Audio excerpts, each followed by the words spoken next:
écrivain, historien, et non pas des moindres, qui a, bien évidemment, excusez-moi, reçu la distinction du souvenir par son Excellence, le président de la République algérienne démocratique et populaire, M. Abdelaziz Bouteflika. En reconnaissance. Bonsoir. Vous savez, c'est très émouvant pour moi de parler ce soir devant un auditoire formé par d'anciens moudjahidines de la Fédération de France et notamment des organisateurs et des survivants du massacre du 17 octobre 1961. Donc je suis très ému de cette intervention que je vais faire. Je remercie M. Megui d'être le porteur, le transmetteur de mémoire, et c'est vrai que j'ai noté qu'il y avait beaucoup de jeunes parmi vous, je m'en réjouis. Et je vais également signaler la présence de mon éditrice de mes livres à Alger, Madame Samira Bendris, la directrice des éditions El Ibriz. Voilà. Le travail que j'ai fait, que je vais vous présenter, est le fruit à la fois d'une dérogation que j'ai obtenue pour consulter les archives françaises qui ne sont pas publiques et le croisement avec des témoignages que j'ai obtenus. C'est donc le croisement des deux que je vais vous présenter. C'est donc un travail d'historien.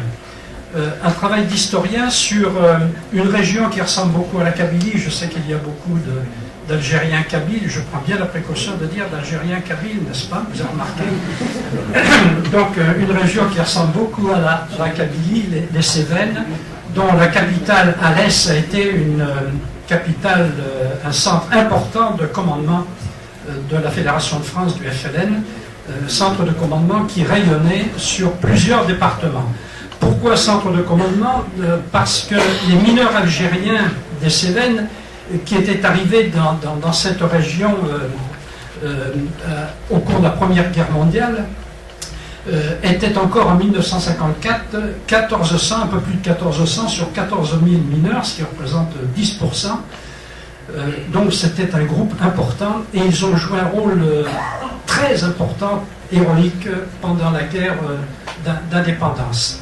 Le centre de ce bassin minier, c'était la Grand Combe dont je vais parler. Les mineurs algériens qui étaient accueillis en France, ça c'est il y a une baraque dans le fond, ils étaient hébergés dans des baraques en bois. Derrière, vous voyez un tas qu'on appelle un terril, c'est-à-dire ce sont des déchets de charbon, des résidus de charbon. Vous allez voir sur l'image suivante le puits de Ricard à la Grand Combe, qui est le cœur du bassin minier. Je vous parle des mineurs, puis je vous parlerai de la lutte après. Hein. Donc, dans cette mine, qui était un des puits principaux du bassin minier des Cévennes, en 1949, la plupart des mineurs algériens des Cévennes étaient adhérents à la CGT. Et le responsable de la CGT, en 1949, vous allez voir la résonance actuelle de cette revendication, se prononçait pour la reconnaissance des fêtes musulmanes. Alors, comparez ça avec le climat qui existe aujourd'hui en France, j'en profite pour dire que la laïcité, ce n'est pas l'anticléricalisme, c'est au contraire la compréhension et l'entente et l'échange avec les religions et la liberté pour tous de pratiquer celle qu'il veut et quel qu'il soit. Donc, au Puy-Ricard, le syndicat CGT revendiquait la reconnaissance des fêtes musulmanes. L'image suivante, vous voyez un groupe de mineurs devant une baraque dans le bassin minier. Alors ces jours de fête, ils ont mis leurs plus beaux habits, n'est-ce pas? Ils se sont habillés en européens. Hein. Parmi eux, il y a un responsable de la CGT qui va devenir ensuite un membre du cabinet du ministre de la production industrielle en France, un ministre communiste, au lendemain de la libération. L'image suivante, c'est la plupart des mineurs que je vous ai présentés étaient originaires d'Agbou, comme le monsieur qui nous présente les images. La plupart étaient de la vallée de la Soumam. Lui, par contre, Mohamed Krim, qui est un ami que j'ai bien connu, qui est décédé maintenant, était originaire de Marnia, comme l'ancien président Ahmed Ben Bella. Voilà. et son épouse également, dont je vous parlerai tout à l'heure. L'image suivante que je vais vous montrer, les mineurs algériens ont participé à toutes les luttes des mineurs, avant et après la guerre, et y compris à la grande grève de 1948, où ils ont fait grève pendant 56 jours. Quand on parle d'intégration, n'est-ce pas, c'est un terme que j'aime pas beaucoup, mais ça veut dire aussi qu'ils participaient aux luttes des travailleurs français pour que soit maintenu le statut des mineurs. Et bien évidemment, cette lutte a été réprimée par la police. Vous allez voir d'ailleurs à l'image suivante le ministre de l'Intérieur de l'époque, qui était Jules Motte, ministre de l'Intérieur socialiste, et qui a sur la conscience un mort d'ailleurs à Alès à l'occasion d'une manifestation. L'image suivante que je vais vous montrer, c'est la police. On passe aussi à la suivante. Je vais vite parce qu'il faut qu'on soit dans les temps, n'est-ce pas? L'image, donc ça ce sont les CRS. Ensuite, voilà, dans les Cévennes, il y a cette particularité que c'est une région où il y a toujours eu des combats. Il y a eu d'abord les luttes des camisards, c'est-à-dire des protestants réformés contre le roi Louis XIV qui voulait les empêcher de pratiquer leur religion. Et ils ont pris les armes pour défendre leur religion. On les appelait les camisards, ça venait du nom de leur chemise, parce que la plupart étaient habillés simplement d'une chemise, car ils étaient pauvres. Et ensuite, pendant la Deuxième Guerre mondiale, il y a eu les maquisards, c'est-à-dire la lutte contre l'occupant. Si bien que lorsque a été déclenchée l'insurrection du 1er novembre 1954, je ne vous rappellerai pas le nom des 6, certains diront 9, je dirais les 6 qui ont signé l'appel du 1er novembre, 6 visionnaires. Le rappel a été immédiatement entendu, l'image suivante, d'autant plus qu'il se rappelait à la fois la répression du 8 mai 1945 à Guelma, Sétif, à Kerata, c'est pas très loin de la vallée de la Soumane, n'est-ce pas? Et c'était très présent dans leur mémoire. Et il se rappelait aussi, et ça va rappeler des souvenirs à certains d'entre vous, j'en parlais tout à l'heure avec notre ami Clichy, 1953, 14 juillet 1953, une manifestation organisée par l'Étoile nord-africaine, où la police intervient et 6 jeunes Algériens sont tués, ainsi qu'un syndicaliste CGT, un métallurgiste français CGT.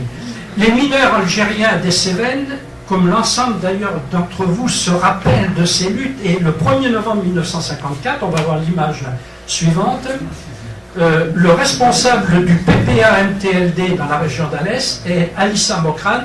J'ai pris cette photo chez lui à Alger, parce qu'après, en 62, il est revenu en Algérie, où il a repris des études, et il a fini sa carrière comme professeur de l'enseignement technique. Mais là, il était, donc, quand il est arrivé en France, après la Deuxième Guerre mondiale, il avait son certificat d'études et il était embauché à la mine, et c'est lui qui est devenu, parce qu'il était lettré, il avait son certificat d'études, il est devenu le responsable du PPA MTLD. Quand il travaillait au puits Fontane, dans le bassin minier des Cévennes, on va voir l'image suivante, s'est posé à ce moment-là la question, le 1er novembre, l'appel du 1er novembre 1954. Les mineurs algériens des Cévennes étaient suivis par Mohamed Boudiaf, c'était lui qui était le délégué de la Fédération de France du FLN. Et ils étaient du même avis que lui, c'est-à-dire qu'ils étaient en désaccord avec Messali Hadj. Et on trouve dans les rapports de police, puisque j'ai la faculté de consulter les rapports de police, que les rapports de police eux-mêmes disent les mineurs algériens de Cévennes ne suivent plus les directives de Messali Hadj.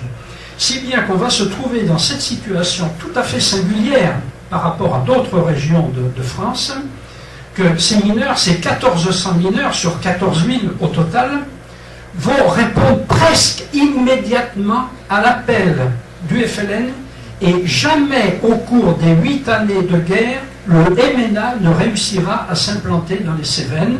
Et ce n'est pas simplement par témoignage que je vous le dis, mais c'est aussi parce que les rapports de police l'affirment, c'est écrit noir sur blanc dans les rapports de police. Le délai entre le 1er novembre 1954 et le déclenchement des actions dans les Cévennes a été très court.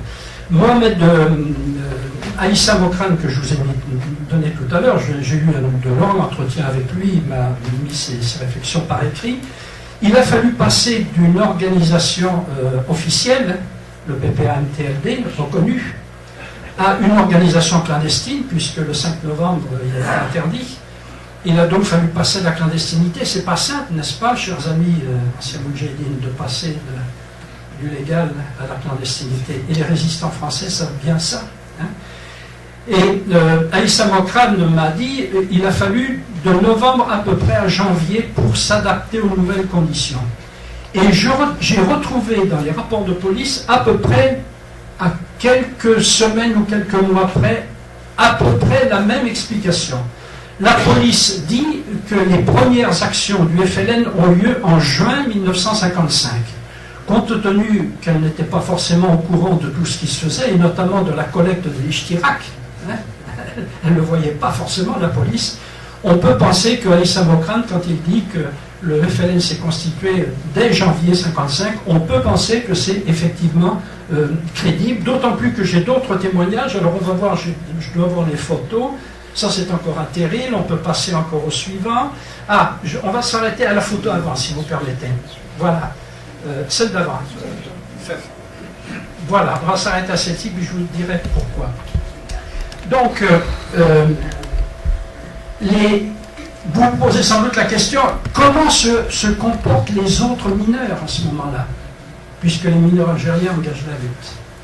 Les autres mineurs des Cévennes, ce sont à la fois des Cévenols, qui ont l'habitude de la lutte armée, comme je l'ai dit tout à l'heure, mais ce sont aussi des Allemands qui sont restés après la Deuxième Guerre mondiale, qui avaient fui la Wehrmacht.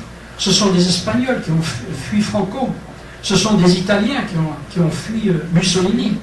Si bien que les uns et les autres sont favorables à la démarche des Algériens qui sont contraints par le gouvernement français, par le refus de reconnaître la liberté du peuple algérien, qui sont contraints d'engager la lutte armée.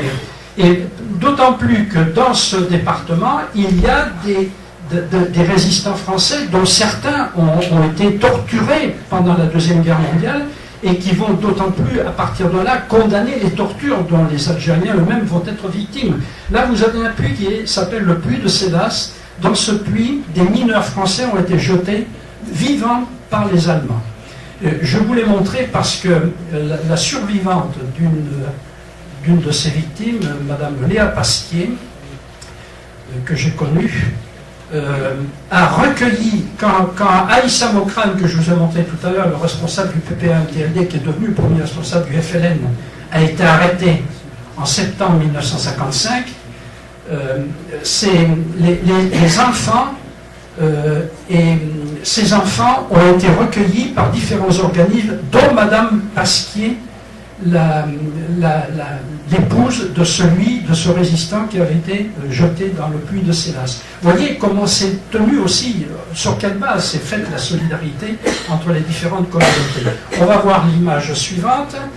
Donc, une des motivations du déclenchement du 1er novembre, ça a été bien évidemment aussi la victoire de Dien Bien Phu, qui a fait la démonstration qu'un peuple résolu, déterminé, pouvait vaincre une armée puissante et bien organisée.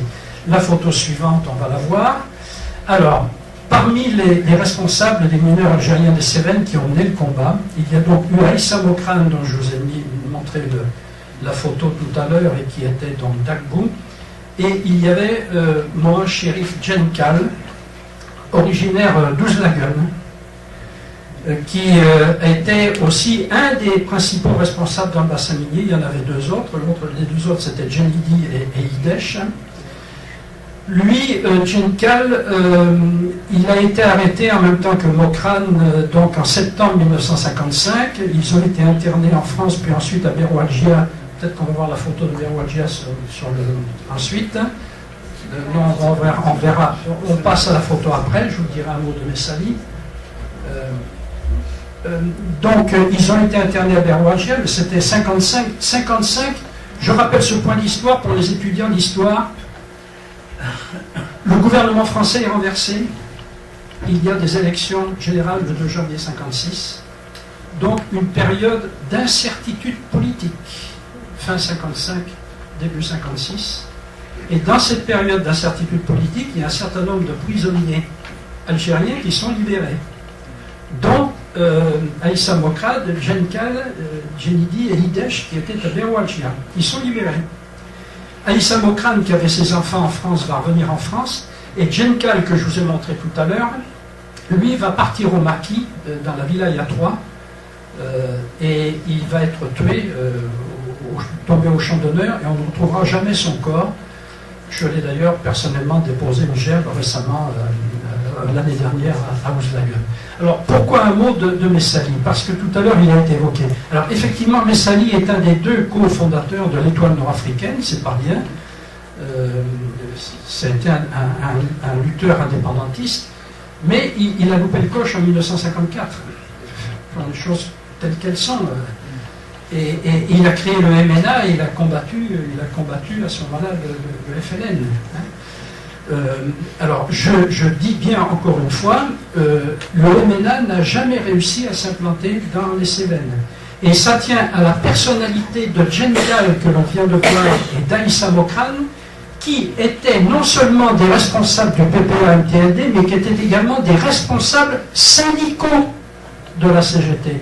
Donc, avec une grande autorité morale sur l'ensemble de leur... Alors, un mot à ce sujet, à propos de... Je vous ai parlé tout à l'heure de la reconnaissance des fêtes musulmanes. Le 1er mai, par exemple, fête du travail, journée de lutte du travail. À la Grande Combe, dans le cœur du bassin minier, la manifestation de la CGT ne partait qu'à partir du moment où les Algériens du village de Champclauson, qui se trouve à 6 km, étaient arrivés avec leur drapeau, qui était à ce moment-là déjà le drapeau de l'Algérie future, c'est-à-dire le vert, blanc et rouge, puisque ce drapeau est né dans le cadre de l'Étoile nord-africaine, n'est-ce pas? La CGT ne partait pas manifester tant que le groupe des Algériens avec leur drapeau n'était pas arrivé. Voilà, je voulais vous dire ça à propos de Messali. On va passer donc à la prochaine image. Alors là, c'est Darmouche. Darmouche a confirmé également, il est de Bouhamza, Darmouche. C'est toujours le même secteur, ça va aller de la Soumam. Lui aussi m'a confirmé qu'il a participé à sa première réunion début 55 pour constituer les premiers groupes, qui sera trésorier, qui sera responsable, un groupe de 3, etc. On va voir l'image suivante. Voilà Berouadjia, on passe encore à la suivante.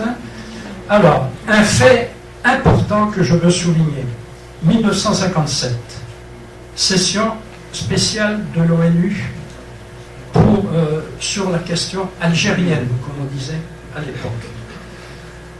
Le CCE décide d'une grève de 8 jours. 28 janvier, 5 février, si je ne me trompe. Vous vous rappelez, il y a eu des débats. 4, oui. Voilà. Il y a eu des débats à ce sujet, à propos de la grève de 8 jours. Cette grève de 8 jours va être suivie massivement par les mineurs algériens des Cévennes. Et ce n'est pas les témoins simplement qui nous le disent. Ce sont les rapports de police qui disent que 91% des mineurs algériens ont suivi la grève de 8 jours, malgré les risques de licenciement qu'il pouvait y avoir. Alors vous allez me dire, mais pourquoi 91%? C'est une question qui m'a interrogé, pourquoi pas 100%? Il n'y avait pas de piquet de grève, hein? C'était vraiment un engagement patriotique et volontaire, pas forcé, contrairement à ce qu'on a pu dire. Hein?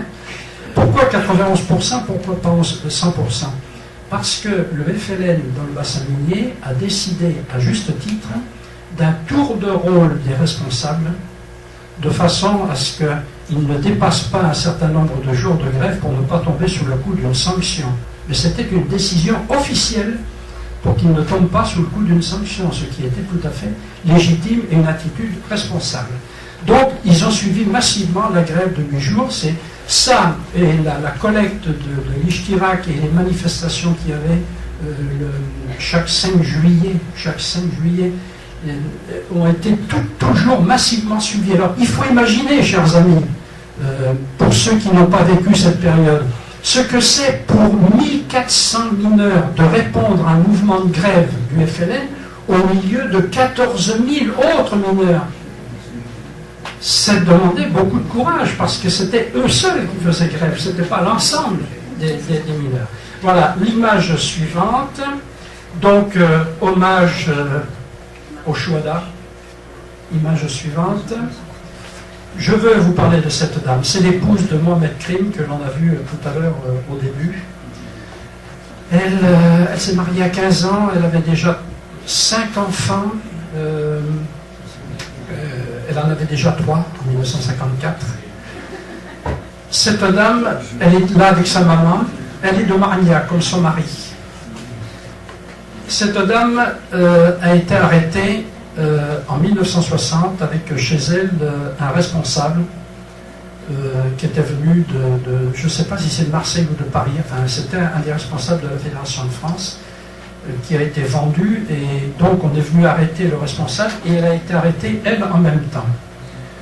Elle savait où se trouvaient toutes les caches d'armes et les endroits où était caché l'argent de l'Ishtirak. Je vous le dis, parce que c'est pas elle qui me l'a raconté, ni les témoins ne le savaient pas.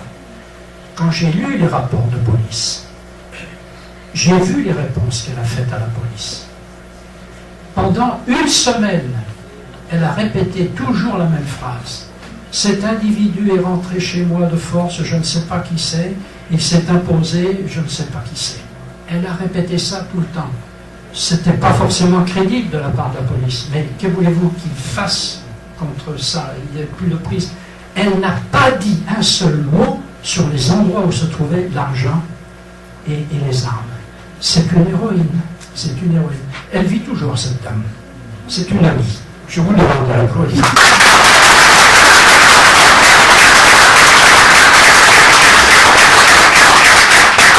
Je vous téléphonerai tout à l'heure pour lui dire que vous l'avez chaleureusement applaudi. Elle a été arrêtée donc et torturée à Saint-Hippolyte-du-Fort, dans une école d'enfants de troupe. Voilà une image de l'école d'enfants de troupe. On va montrer l'image suivante. Voilà une autre image. Il y a des murs de 4 mètres d'épaisseur. Et j'ai plusieurs témoignages. La torture à l'eau et à l'électricité a été pratiquée dans cette école d'enfants. Vous verrez plus de détails sur ces choses, des témoignages, des enquêtes, etc. Donc j'ai découvert que la torture à l'eau et à l'électricité avait été pratiquée ici, et j'en ai les preuves. Et elle était pratiquée, alors il faut le savoir, c'était les gendarmes français qui les amenaient jusque dans l'école d'enfants de troupe, et c'était une équipe de supplétifs algériens qui venaient ensuite faire le sale boulot. Il y a une prison aussi à Alès, mais c'était une prison de passage, c'est pas là où ils ont été torturés. Mais c'est là par contre où chaque 17 octobre, l'association que j'ai créée qui s'appelle France et Jazaïr, nous commémorons chaque année le 17 octobre 61 par une cérémonie devant cette prison. L'image suivante. Bon, pas la peine de vous faire un commentaire. Et puis la dernière image. Mais permettez-moi d'ajouter que le peuple, ce héros, a su aussi se donner des chefs de grande valeur, et je veux en citer 2 ici qui ont joué un très grand rôle en plus de ceux que j'ai cités et qui avaient été délégués par la Fédération de France, mais dont je n'ai pas pu retrouver la trace. Je ne sais pas s'ils vivent toujours, j'aimerais les retrouver s'ils vivent toujours. Il s'agit de Slimane Kassimi et d'Ahmed Bouzégina. Alors je ne sais pas si on dit Bouzégina ou Bouzérina. Hein, voilà, j'aimerais les retrouver leurs traces, pour aller m'entretenir avec eux en Algérie s'ils existent toujours. Enfin, un dernier mot pour me tenir dans les temps, ce sera la fin. Le département, les Cévennes ont également fourni leur tribut à la constitution de la glorieuse équipe de foot du FLN.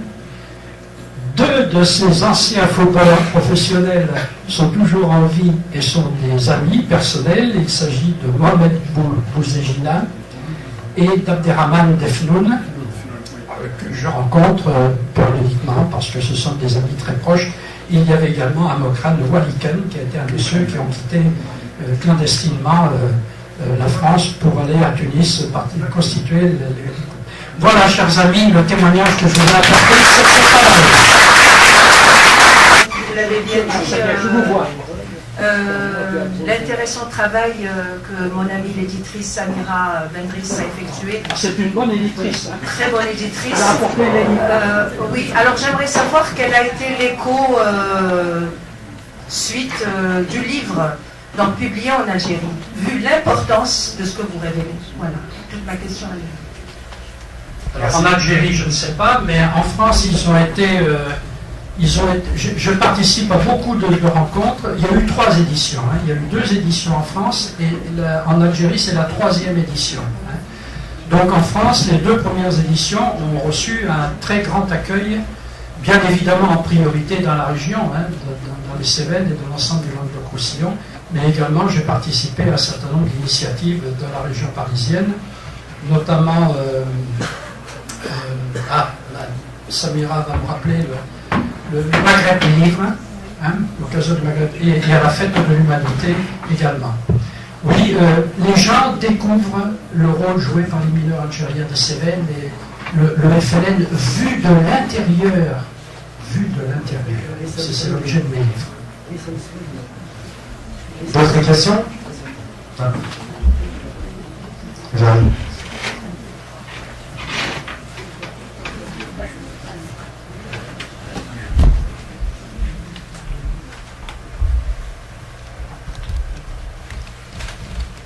Bonsoir, mon archiviste à Bobigny. Archiviste à Bobigny, archive communale de Bobigny.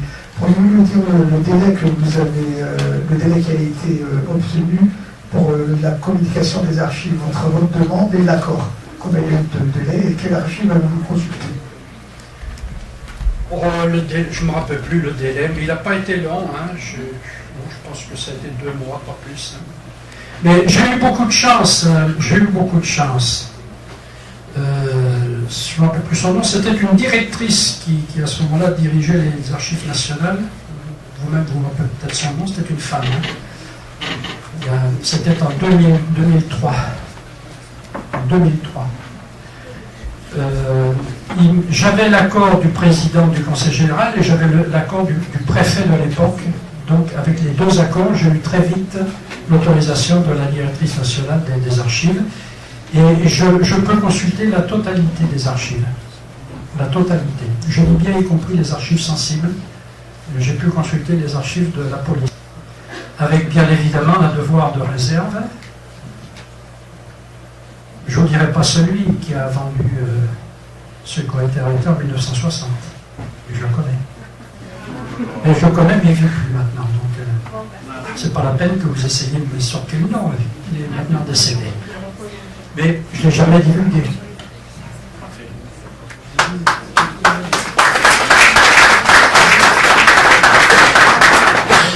Alors justement, il y a une question juste à côté. J'ai beaucoup apprécié votre témoignage sur le séminaire en vie pour l'Algérie. Mais vous, à l'époque-là, quel a été votre rôle pendant cette période?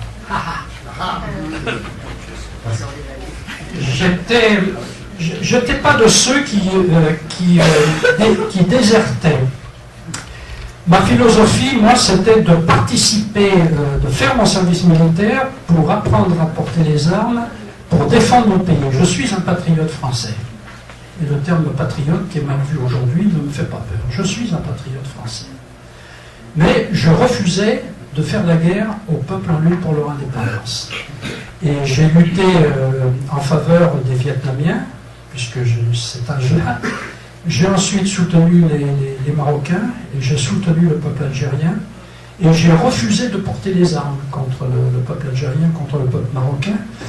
Mais ce n'est pas la peine d'héroïser mon attitude. Je vais vous dire pourquoi. Je vais raconter une petite anecdote tout à fait entre nous.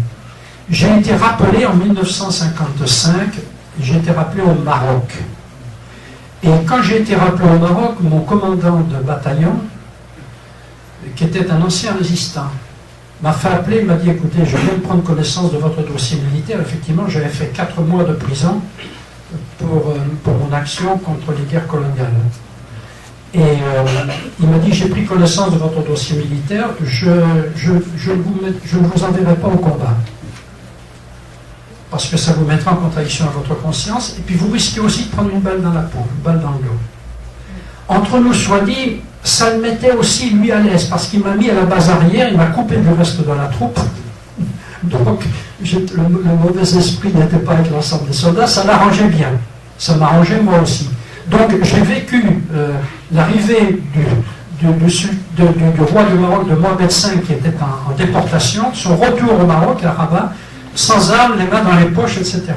Et ensuite, parce que je n'ai pas été envoyé en Algérie, moi j'ai été envoyé au Maroc.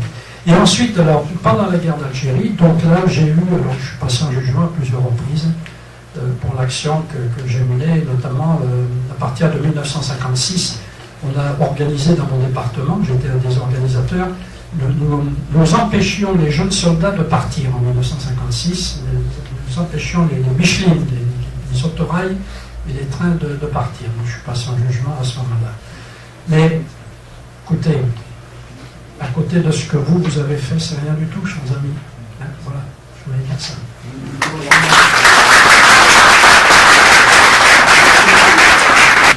Pouvez-vous citer les noms des 6 et 9 chefs historiques, s'il vous plaît? Alors, je vais essayer de ne pas en oublier. Mohamed Boudiaf, Tim Belkacem, Rabat Bitat,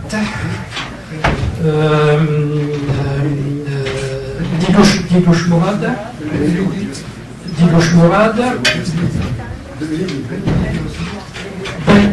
j'allais oublier Ben Midi. Le français que je suis allait oublier Ben Midi, alors que nous disions que c'est le Jean Moulin algérien, Ben Midi. Et Ben Boulaïd, effectivement, qui est mort également au combat.